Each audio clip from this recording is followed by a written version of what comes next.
किराए के जो मकान होते हैं उसमें बहुत सी फैमिली आती है, चली जाती है। कुछ अच्छे लोग होते हैं, अच्छी हैबिट के नेचर के लोग होते हैं, तो कुछ बुरे होते हैं जिनको कोई याद ही नहीं करना चाहता। लेकिन इन सब से अलग एक ऐसी फैमिली जिसका अपना ही कुछ अलग राज था और रहस्यमयी फैमिली थी। ये फैमिली जब तक जहाँ रहती थी लोग जान ही नहीं पाते थे कि उनके घर में हो क्या रहा है। लेकिन जब ये छोड़ के जाते थे तो कहीं ना कहीं लोगों के मन में सवाल बहुत रहते थे। और ऐसी एक रहस्यमयी फैमिली की कहानी शेयर किया है रत्नेश जी ने, जो अम्बेडकर नगर के रहने वाले हैं। और ये फैमिली इनके पड़ोस के ही घर में रहने आई थी। हेलो, मेरा नाम आंचल है और आप हैं मेरे साथ मेरे YouTube channel real horror incident में। रत्नेश जी जो अम्बेडकर नगर में रहते हैं, उनके पड़ोस का ही जस्ट बगल वाला ही मकान है। वो अपना किराए पे उठता रहता है, तो हर तरह की फैमिली वहाँ आती रहती है। लेकिन एक बार एक ऐसा परिवार आया था जिसके जाने के बाद ये लोग काफ़ी दिनों तक यही सोचते रहे कि आखिर उस परिवार में था क्या ऐसा। वैसे तो एक नॉर्मल फैमिली थी। उनके घर में हस्बैंड वाइफ थे, एक लड़की थी 23-24 साल की, और उनके घर में उनकी एक दादी थी। ऊपर से देखने में वो एक नॉर्मल फैमिली लग रही थी, अच्छे घर के सब लग रहे थे, पढ़े लिखे। लेकिन उनके अंदर परिवार में कुछ अलग ही राज थे। क्योंकि जब वो रहने आए थे तो पहली बात तो किसी से ज़्यादा मेल जोल नहीं रखते थे। ना उनके घर में कोई आता था, ना वो किसी के घर जाना पसंद करते थे। जैसे कोई एक फैमिली होती है, बाहर खड़ी है, एक दूसरे को देखा बोलने लगते थे, तो वो सब उनके अंदर नेचर नहीं था। कभी फेस टू फेस नज़र पड़ती थी तो स्माइल कर देते थे, लेकिन कभी किसी को इनवाइट नहीं करते थे अपने घर पे। तो खैर उनको रहते रहते 15 दिन हो गया था। और रत्नेश की जो फैमिली थी वो 15 दिन में एक बार भी उनके फैमिली में किसी से बोल नहीं पाए थे, क्योंकि बोलने का कभी मौका ही नहीं मिलता था। ना उनकी वाइफ बाहर निकलती थी, ना दादी निकलती थी, ना लड़की निकलती थी। और लड़की जब निकलती भी थी तो अपने पापा के साथ निकलती थी और साथ में चली आती थी बाइक से। और वो वैसे ना छत पर इनकी फैमिली जाती थी, ना बाहर बैठती थी, ना बाहर कोई निकलता था। अच्छा, रत्नेश की जो फैमिली थी, इनके घर में रत्नेश थे, इनकी वाइफ थी और एक 11 साल का लड़का था। तो गर्मियों में इन लोग का ये होता था कि रात में सोने के लिए छत पर जाते थे ये लोग। अपना 11 साढ़े 11 बजे जब टाइम मिलता था तो सीधे छत पर ही सोते थे तीनों लोग। तो वहीं से इनको कुछ उस घर का कुछ रहस्य इन्हें दिखाई दिया था, पता चला था। एक बार ये तीनों लोग अपना 11:30 का टाइम हो गया था, तो डेली की तरह सोने के लिए लोग छत पर गए। अपना वहाँ पे से बिस्तर लगाया और पानी पीने के लिए रखा। और बेटा सो गया था, तो ये दोनों आपस में बातें कर रहे थे और लेटे हुए थे कि तभी आधा 1 घंटा हुआ होगा कि जो बगल वाले घर में नए पड़ोसी जो आए थे, उनके घर से काला काला सा धुआं निकलने लगा, जैसे कोई बहुत पूजा पाठ नीचे हो रही है। क्योंकि वो उस धुएं में स्मेल थी, जैसे हवन होता है तो एक खुशबू आती है, लेकिन धुआं भी काफ़ी होता है। तो वैसे उनके घर से धुआं निकल रहा था। रात में धुआं देख के तो ये लोग भी देखने लगे कि रात में कौन सी पूजा हो रही इस तरह से। तो ये लोग बैठे ही थे, देख ही रहे थे कि जब धुआं वहाँ से हल्का हुआ तो वहीं पे दीवार के पास खड़ी हुई इनको एक काली काली सी लड़की दिखाई दी। वो लड़की भी इसी सेम एज की रही होगी जैसे इनके यहाँ लड़की एक थी ये नीचे 23-24 साल की, उसी एज की, उसी हाइट की एक लड़की थी। लेकिन बस फ़र्क ये था कि वो लड़की दिखने में काली काली सी थी, एक दुबली पतली सी काली सी लड़की। क्योंकि गर्मी में पड़ोस का ही मकान था, तो इतना तो दिख रहा था कि हाँ ऐसी लड़की है। और वो इन्हीं लोग को एकटक देख रही थी। वो काली सी लड़की थी और इन्हीं लोग की तरफ फेस करके खड़ी थी, लेकिन इन लोग को उसका चेहरा नहीं दिख रहा था। गर्मी में अंधेरे के रात का टाइम था, बस ये लग रहा था कि कोई खड़ा है और इन्हीं लोग को एकटक देख रहा है। अब इन लोग को ये चीज़ अजीब लगा, कोई इस तरह से देख रहा है इन्हीं लोग की तरफ। क्योंकि वैसे भी कोई किसी छत पर देखता है तो वहाँ से हट जाता है। और रात में 12:30-1 बजे का टाइम, तो 10 मिनट वो लड़की वहाँ खड़ी रही और उसके बाद वो पलटकर वहीं जो छत का डोर होता है वहीं उसी की तरफ मुड़ के चली गई। लेकिन छत का दरवाज़ा ना खुलने की आवाज़ आई ना बंद करने की आवाज़ आई। तो इन लोगों ने देखा कि वो चली गई है, फिर ये लोग अपना लेट कर सो गए। लेकिन इन दोनों को थोड़ा सा अजीब लगा कि एक तो नई फैमिली आई है, बोलती भी नहीं है, और इस तरह से रात में किसी को छत पर इस तरह से देखना खड़े होके। खैर वो 1 महीना बीत गया। नेक्स्ट मॉर्निंग ये लोग दोनों बात कर ही रहे थे, रत्नेश और उनकी वाइफ की पता नहीं कौन फैमिली है। अभी तक से ना कभी कोई बाहर दिखता है, ना कोई बोलने की कोशिश करता है, ना ही कभी कोई इनवाइट करता है कि हाँ पड़ोस में है तो कोई बातें करें। और छत पर भी कोई नहीं आता है। कल पहली बार वो काली सी लड़की दिखाई दी थी छत पर। उसके बाद इन लोग के साथ ये कम से कम हर महीने होने लगा। नेक्स्ट मंथ जब आया तो फिर ऐसी रात में 1 बजे का टाइम रहा होगा कि अचानक से धुआं इनकी छत से निकलने लगा। जाल था तो वहीं से धुआं निकलता था। फिर रत्नेश बोले देखो फिर कुछ हो रहा है, इनका धुआं निकल रहा है। उसी धुएं के बीच में फिर वो लड़की खड़ी दिखाई दी। अब की बार लड़की फिर वहीं पे, वो कब आती थी ये इन लोग को नहीं दिखता था, बस वहाँ पे धुएं के बीच में ही खड़ी दिखाई देती थी और इन्हीं लोग की तरफ फेस करके खड़ी रहती थी। तो इस बार रत्नेश की वाइफ ने इधर से पूछा भी कि और आप कैसी हैं, क्या आप उनकी बेटी हैं क्या। जब इधर से इसने पूछा तो वो कुछ बोली नहीं, बस पलट कर चली गई। तो रत्नेश बोले अजीब फैमिली है, ना तो कोई बोलता है ना कुछ बातें करता है और खड़े होकर देखा करते हैं बस। इस तरह से 2 महीना बीत गया और उनके घर से ना कोई कभी निकला, ना किसी ने बातें करी। बस वही 2 महीने में 2 बार पूजा, उनके यहाँ कुछ भी होता था तो धुआं निकलता था और वो लड़की छत पर खड़ी रहती थी। और जब तीसरा महीना फिर आया, फिर इसी तरह से रिपीट हुआ। फिर रात में 12 से 1 के बीच में उनके घर से धुआं निकलना स्टार्ट हुआ और वो लड़की वहीं पे धुएं के बीच में खड़ी रहती थी और एक टक इन्हीं की तरफ देखा करती थी, रत्नेश की फैमिली की तरफ। अब ये चीज़ रत्नेश को बहुत अजीब लगता था। उसको बहुत ही वियर्ड लगता था कि ये कौन है, अजीब फैमिली पता नहीं कहाँ से आ गई है और टकटकी लगाए देखा करती लड़की है। वो सिर्फ 10 मिनट खड़ी होती थी, 5 से 10 मिनट के लिए, जब तक वो धुआं निकलता था। जहाँ वो स्मोक ये सब निकलना बंद हुआ उसके बाद वो वहीं पे बैक हो जाती थी डोर की तरफ। लेकिन वो ना दरवाज़ा खुलने की आवाज़ आती थी ना बंद होने की आती थी, बस वो वहीं से गायब हो जाती थी। तो रत्नेश ने अपनी वाइफ से कहा कि ऐसा है तुम जाके पता करो, तुम नॉक करके देखो इनके घर के अंदर जाओ, क्या है माहौल इनके घर का। पड़ोस तो हम ही लोग का है, हम लोग को देखना पड़ेगा, और देखो नहीं होता तो फिर हम अंकल से बात करते हैं जो इनके लैंडलॉर्ड थे। फिर रत्नेश ने कहा फिर मैं वहाँ बात करूँगा कि कैसी फैमिली है ये। तो उनकी वाइफ ने कहा ठीक है मैं कल बात करती हूँ जाके। अच्छा, नेक्स्ट मॉर्निंग जब हुआ तो इनकी वाइफ ने बहुत कोशिश करी कि आज हम इनके घर में नॉक करके जाके पूछेंगे। तो वो अपना दिन के टाइम में गई और जब अचानक से नॉक किया तो डोर तो ओपन हुआ, लेकिन सब होता है ना, इससे अंदर बड़ा सब सहम सा गए हों, एक सकपका जाते हैं लोग कि अचानक से कोई बिना इनवाइट किए कोई आ जाता है। अब ये दरवाजे पे खड़ी थी, कोई अंदर नहीं बुला रहा था उनकी फैमिली में। तभी उनकी जो वाइफ थी बगल में, जो पड़ोस का ही घर का जो लेडी थी, उन्होंने कहा अरे आइए अंदर आइए, क्योंकि दरवाज़ा लड़की ने ही खोला था। वो लड़की सुंदर थी, 23-24 साल की, अच्छी थी। वो स्माइल करी, बस अंदर नहीं इनवाइट कर रही थी। तो पीछे जब उसकी मम्मी आई है तब उन्होंने अंदर बुलाया कि आइए बैठिए बैठिए। तब वो बोलने लगी कि आप लोग आए हैं, 3 महीना हो गया, कभी कोई निकलता नहीं, बोलता नहीं है, तो वही मैं आज आ गई। कि नहीं हम लोग बाहर नहीं निकलते हैं और किराए पे रहते हैं, क्या बाहर निकलें, लोगों से बातें करें, हम लोग को चेंज करना पड़ता है मकान, बहुत ज़्यादा साल भर रहते हैं, फिर ट्रांसफ़र का जो भी होता है चले जाते हैं। तो इस तरह से उन्होंने वहाँ पे बात को टाल दिया कि हम लोग का ट्रांसफ़र हो जाता है तो हम लोग निकल जाते हैं। तो बातों बातों में फिर उन्होंने पूछा कि क्या आपकी कोई और लड़की है क्या, एक तो यही आपकी बेटी है, एक और भी है कोई। तो बोली नहीं हमारी एक ही बेटी है, बस यही है, हम लोग 4 ही लोग हैं परिवार में। कि नहीं ऐसा नहीं है, आपके यहाँ रात में कोई पूजा वूजा होती है क्या।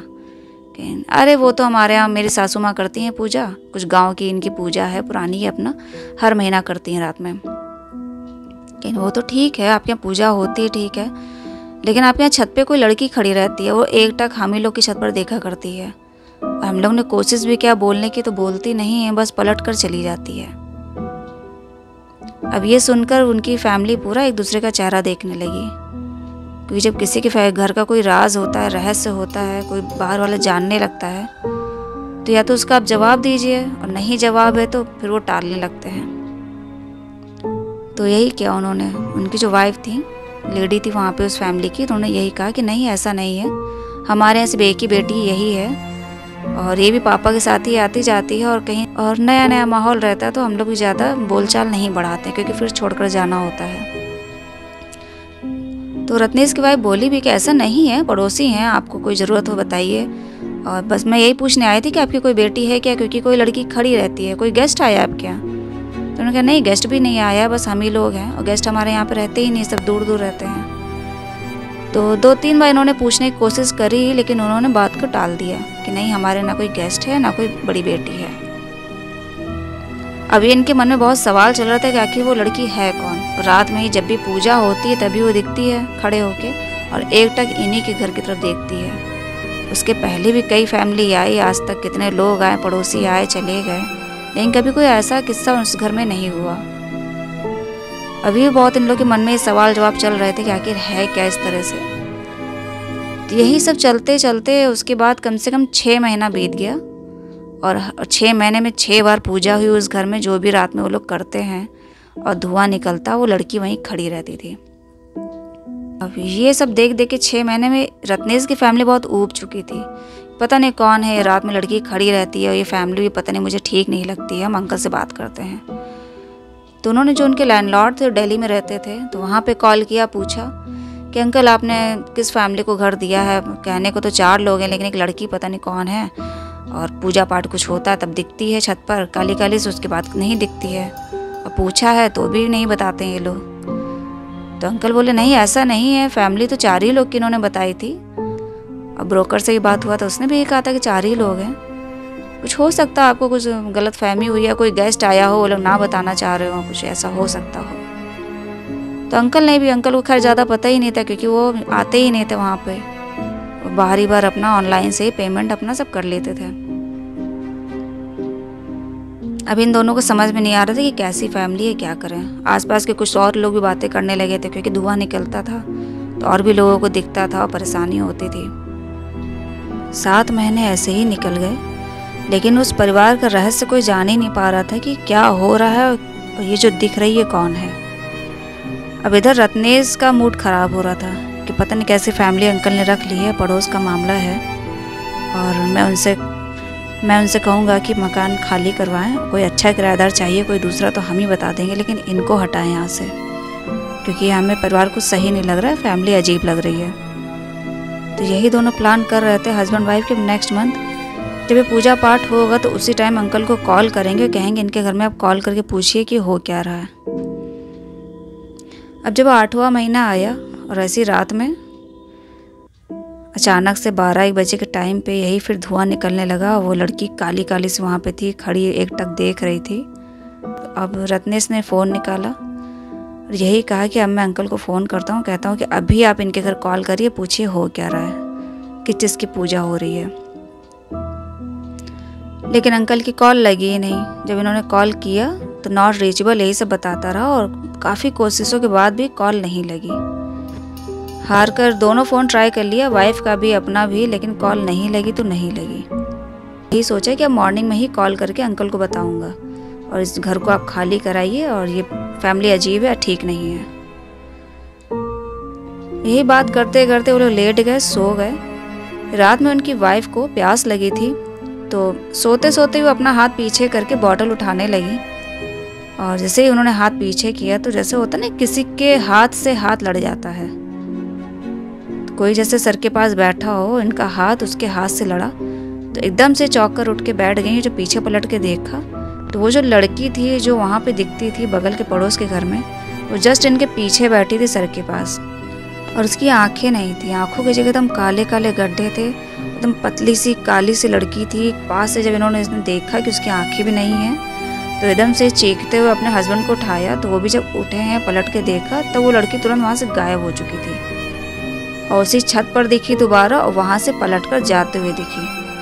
अब ये लोग को इतना डर लगा, ये लोग समझ गए थे कि ये लड़की तो नहीं है, कोई नॉर्मल लड़की नहीं है, क्योंकि अचानक से पीछे दिखना, फिर गायब होकर उस छत पर दिखना, और दरवाज़ा ना खुलने की आवाज़ आती थी ना बंद होने की आती थी। लोहे का गेट लगा था, लेकिन खुलने बंद होने की आवाज़ नहीं आती थी।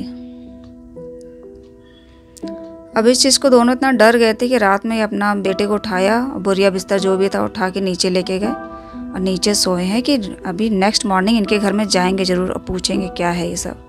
अगले दिन रत्नेश और उनकी वाइफ जब उस घर में गए हैं, नॉक किया तो किसी ने अंदर से डोर ओपन नहीं किया, खाली विंडो से उसकी लड़की ने देखा और वो बंद करके अंदर चली गई। इन्होंने दोबारा नॉक किया, अब ये लोग भी जाने वाले नहीं थे। इन लोगों ने भी सोच लिया था कि आज सब पता करके पूछ के ही रहेंगे और अंकल से बात भी करवाएंगे वहीं सामने ही। 5 मिनट के बाद उनकी वाइफ ने दरवाज़ा खोला अंदर से और उन लोग को अंदर बुलाया कि आइए बैठिए।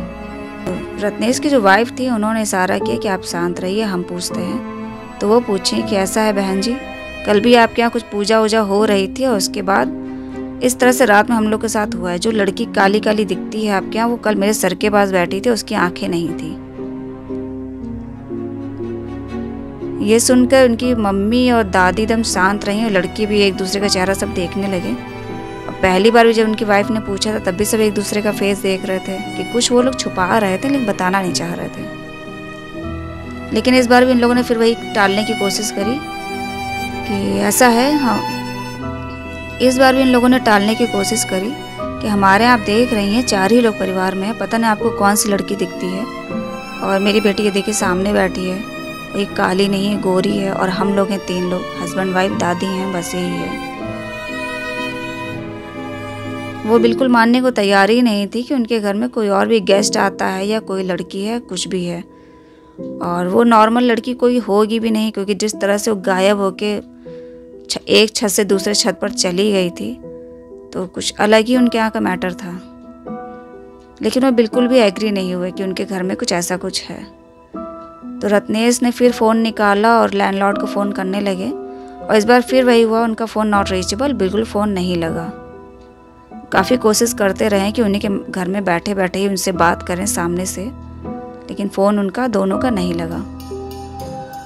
तो आधा घंटा उनके घर में बिताने के बाद फिर वो दोनों वापस अपने घर को चले आए, क्योंकि ऐसा कोई प्रूफ था ही नहीं इनके पास कि क्या बताएं कौन लड़की थी और गायब होकर इधर उधर चली गई, जो भी था। और वहाँ पे वो लोग एक्सेप्ट करने के लिए बिल्कुल रेडी नहीं थे कि जो है मामला उनके घर का है, कैसा है, क्या है। उनका फ़ोन भी नहीं लगता था कि बात हो जाए तो ही क्लियर हो जाए। तो खैर वो दिन जब बीता, अगले दिन क्या हुआ, जब ये लोग उठे हैं रत्नेश लोग, तो देखा बगल का मकान खाली हो रहा था। बाहर ट्रक खड़ी थी और जो भी उनका सामान था सारा लोड हो रहा था, वो फैमिली छोड़कर जा रही थी। अब इन लोग को पूरा श्योर हो गया था कि ये फैमिली, इनका कुछ अपना मिस्टीरियस कुछ ऐसे हैं राज जो ये लोग बताते नहीं हैं, और जब कुछ लोगों को थोड़ा बहुत पता चलने लगता है तो ये लोग छोड़ देते हैं घर। लेकिन जब तक ये फैमिली यहाँ रही, इनके अंकल का फ़ोन नहीं लगता था। इन लोगों ने कई बार 2-3 बार ट्राई करने की कोशिश करी लेकिन फ़ोन नहीं लगा। और उसी दिन शाम को उनकी फैमिली वहाँ से घर छोड़कर चली गई। जब छोड़कर चली गई है तब अंकल का कॉल आया। तब इन्होंने रत्नेश से कहा कि नहीं, हम आपको 2-3 दिन से ट्राई कर रहे हैं लेकिन बिल्कुल आपकी कॉल लगती नहीं है। तब इन्होंने सारा किस्सा इस फैमिली का बताया कि अंकल आपने ये जो फैमिली यहाँ पर रखी थी बहुत ही अजीब फैमिली थी और पता नहीं कैसी थी, इस तरह से इनके यहाँ घर में हो रहा था।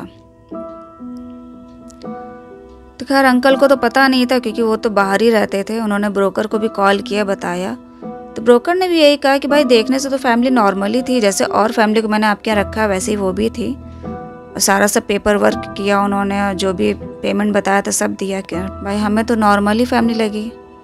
लेकिन उनके जाने के बाद रत्नेश और उनकी वाइफ के मन में इतने सवाल थे कि आखिर वो लड़की कौन थी जिन्होंने उसे देखा था।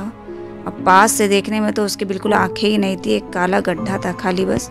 बहुत ही सांवली सी काली काली सी लड़की थी वो। क्योंकि जाते टाइम भी उनकी फैमिली जब गई है तो सिर्फ 4 ही लोग जाते दिखे थे, वही हस्बैंड वाइफ और उनकी बेटी और दादी। क्योंकि अगर कोई लड़की गेस्ट होती या कोई भी होता तो जाते तो दिखता, ना कभी दिखा। और दोबारा भी कभी वो ऐसी लड़की फिर दोबारा कभी नहीं दिखी, क्योंकि फिर उस मकान में और भी किराएदार आए गए लेकिन कभी उस तरह की घटना फिर दोबारा उस मकान में नहीं हुई। तो ये एक परिवार था, रहस्यमयी परिवार। जो भी उसके घर के राज थे, कौन सी वो पूजा करते थे, काला जादू करते थे, आत्मा को बुलाते थे, ये उन्हीं के साथ वो आई और उन्हीं के साथ वो रहस्य चला गया जिसे कोई जान ही नहीं पाया। तो ये थी कहानी अम्बेडकर नगर की, जिसे रत्नेश ने शेयर किया था। अगर आप लोग को कहानी अच्छी लगी हो तो प्लीज़ वीडियो को लाइक करिएगा, और जिन्होंने चैनल सब्सक्राइब नहीं किया है तो प्लीज़ सब्सक्राइब करिएगा। धन्यवाद।